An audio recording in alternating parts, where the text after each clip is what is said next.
छत्रपती शिवाजी महाराज, छत्रपती शाहू महाराज, क्रांतीबा ज्योतिबा फुले, क्रांतीज्योती सावित्रीबाई फुले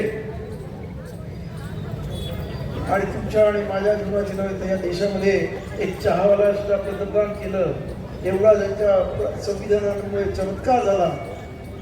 ते महामानव विश्वरत्न बोधिसत्व डॉक्टर बाबासाहेब आंबेडकर या, तसंच लोकशाही अण्णाभाऊ साठे या सर्वांना त्रिवार वंदन करून आज या इथे माझ्याबरोबर आलेले आमच्या रिपब्लिकचे महाराष्ट्र प्रदेश अध्यक्ष डॉक्टर सूर्यवंशीजी, त्याचबरोबर मंचावरती चर्मकार समाजाचे नेते संजयजी खामकर, बाबूरावजी माने, सध्या युती सरकारमध्ये असून सुद्धा अत्यंत द्वेषाने हा लढा लढवत आहेत ते राजकुमारजी बडोले, त्याचबरोबर या इथं मातक समाजाचे एक नवं नेतृत्व उभरून येत आहे त्या रुक्मिणीताई लोंढे आणि मी सर्वांचे आभार मानतो आणि सोलापूरकरांना क्रांतिकारी जमीन करतो ज्या पद्धतीने तुम्ही इथे जमलेला. आणि एक सांगू काय कुणास ठाऊ, पण जिथं जातो तिथं पाऊस मला भेटतोय. यांना माहिती आहे बाबूराव माने ना 2 दिवसापूर्वी आम्ही पिंपरीची सोडला होतो, धो पावसामध्ये धोकंही भिजलो. तर पण चांगलं आहे, आज निसर्ग सुद्धा तुम्हाला साथ द्यायला तयार आहे. सोलापूरचा दुष्काळ पळवायला निसर्ग सुद्धा तुमच्या बरोबर आहे की तुमची मागणी रास्त आहे आणि त्यामुळं हा निसर्ग सुद्धा, हा पाऊस सुद्धा तुम्हाला साथ देतोय. खरं म्हणजे आज हे जे आंदोलन आहे ते एका वेगळ्या टप्प्यावरून ठेपलेलं आहे. आज बाबासाहेबांचे एक सहकारी म्हणाले होते, dead Ambedkar is more dangerous than alive. आणि हे आपण सर्वांनी दिल्लीमध्ये पाहिलं. आता या देशातली तरुणाई कुठच्याही जाती धर्माची असो, अन्याय झाला की जय भीम बोलते. हा जय भीमचा नारा आता अख्ख्या जगभर गेलेला आहे. आता राजकुमार म्हणून सांगितलं, न्यूयॉर्क मध्ये, त्याचबरोबर जर्मनीमध्ये, ब्रिटनमध्ये अनेक ठिकाणी या विद्यार्थ्यांवरती लाठीचार्ज झाला. त्यामुळे मोर्चे निघाले आणि त्या सर्व जगावर फक्त जय भीमचा नारा आज गुंजत होता. त्यामुळे जय भीमच्या नाऱ्यामध्ये एवढी ताकद आहे. मला वाटत नाही की महाराष्ट्रामध्ये कोणाची माय वेगळी असेल की या जय भीम वाल्यांबरोबर पंगा घेण्याची.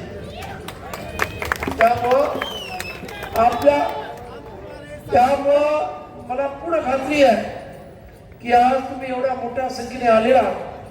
खरं म्हणजे मग असे एक जण म्हणाले की आमचे मुख्यमंत्री विधानसभेमध्ये म्हणाले की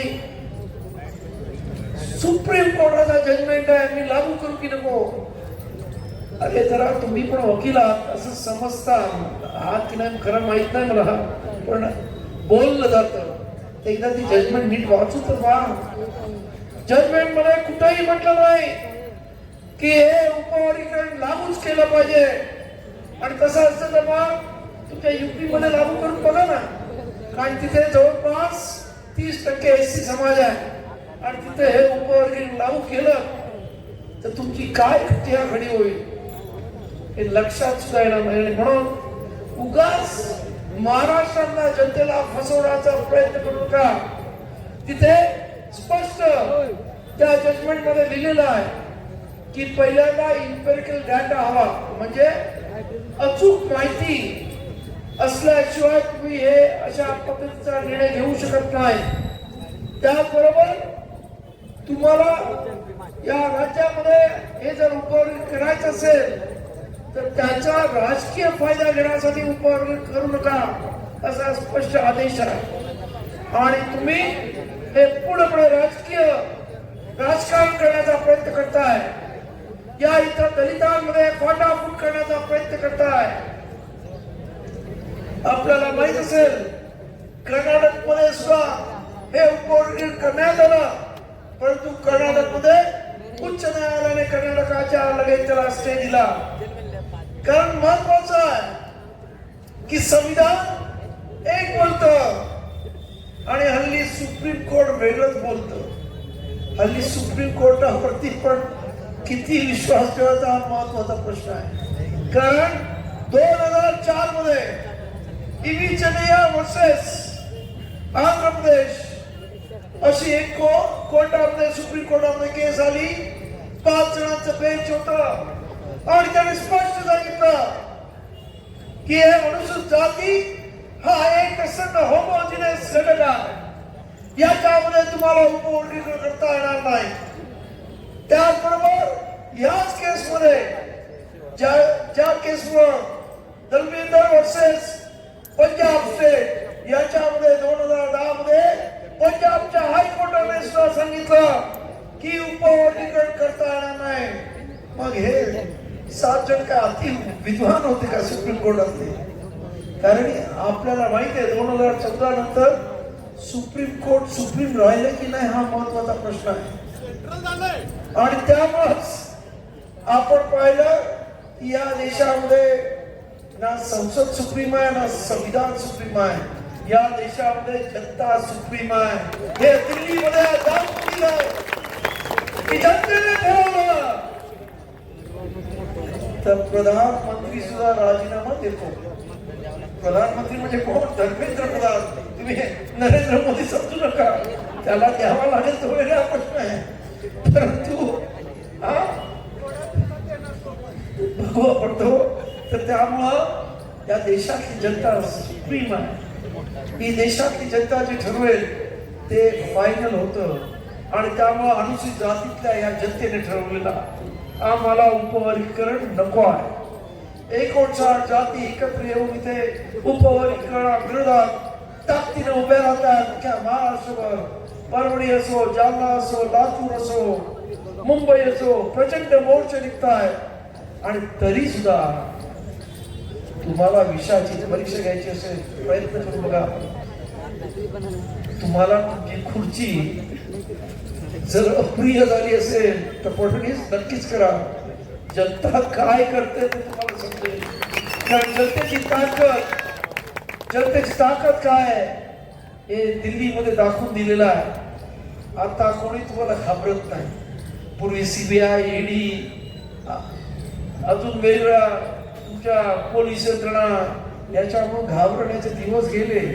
पोरांनी दाखवून दिलं तुमचं आयटी सेलच्या पुढं या तरुण पोरांचं आयटी सेल कितीतरी पटीनं मोठं होतं आणि त्यामुळं तुमचं आयटी सेल कुठं व्हावलं तेच कळलं नाही.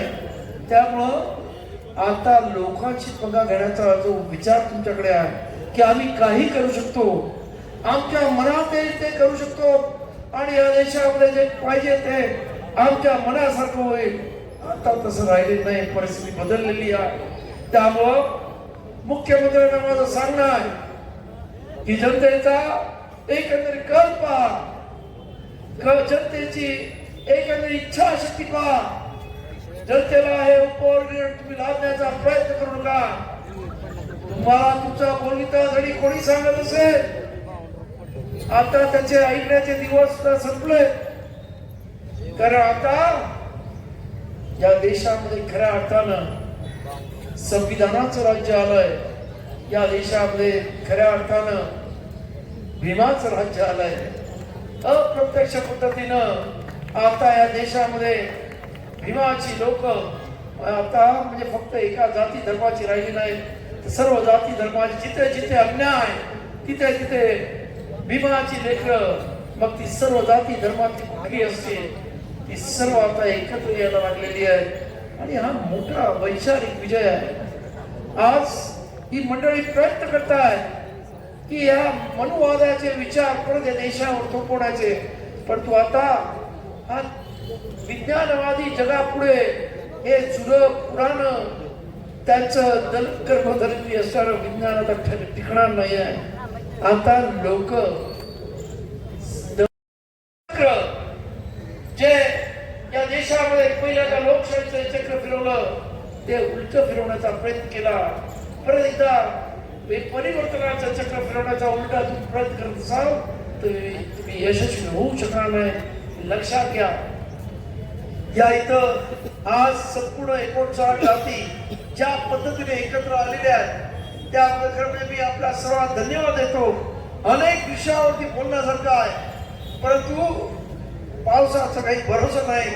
आपण पण 5 तास माझ्या बरोबर या संपूर्ण मोर्चामध्ये इथे आलेला आहात. खरंच तुमच्या याच ताकदीला खरं म्हणजे लोक घाबरतात. आंबेडकर समाजाची ताकद ही एकदा तरी ठरवलं की केल्याशिवाय तो मागे हटत नाही. तुम्हाला सांगतो ही ताकद अत्यंत म्हणजे आंबेडकर समाजाचा आज महाराष्ट्रामध्ये अख्ख्या देशामध्ये एक दहशत आहे. आणि हे दहशतीचं तुम्हाला सांगतो की हिंदू मिलचं मी 12.5 एकर मुंबईत ती जागा घेतली. आज तिची किंमत 10,000 कोटीच्या वरती आहे. बाबासाहेब स्मारक अत्यंत मोठ्या पद्धतीने होत आहे.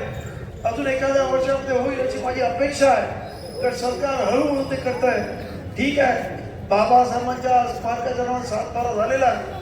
आणि ते जेव्हा मी घेतलं तुमच्यासारखेच आंबेडकर भीमसैनिक माझ्याबरोबर होते आणि आम्ही तिथं मुंबई पोलीस होते, SRP होती, रॅपिड ऍक्शन फोर्स AK-47 घेऊन होते. पण आम्ही घुसायचं ठरवलं आणि आम्ही घुसलो.